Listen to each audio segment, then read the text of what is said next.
చిన్ని తల్లి పునర్వికను ఖచ్చితంగా కాపాడుకుందాం. కానీ అదే ఎస్ఎంఏ వ్యాధితో 2 తెలుగు రాష్ట్రాల్లో సుమారు 500 మంది పిల్లలు ఉన్నారు. మరి వాళ్ళ పరిస్థితి ఏంటి? వాళ్ళు చనిపోవాల్సిందేనా? ప్రాక్టికల్ గా మాట్లాడుకుంటే ఒక్క ఇంజెక్షన్ ప్రైస్ 16 కోట్లు. 500 మంది పిల్లలు అంటే 16 × 500 అంటే 8,000 కోట్లు కావాలి. అంత అమౌంట్ అంటే దాన ధర్మాలు, డొనేషన్స్ వల్ల సాధ్యమయ్యే పని కాదు. మరి సొల్యూషన్ ఏంటి?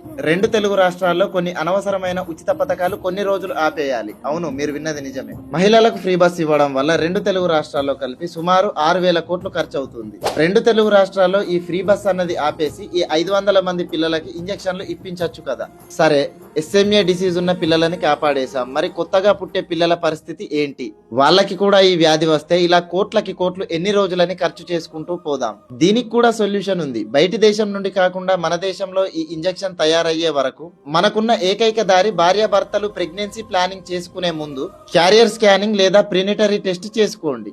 దీనివల్ల మీకు పుట్టబోయే బిడ్డకు ఈ వ్యాధి వస్తుందో లేదో ఈజీగా తెలుసుకోవచ్చు. ఇప్పుడు చాలా దేశాలు ఇదే పని చేస్తున్నాయి, ఒక మన దేశంలో తప్ప.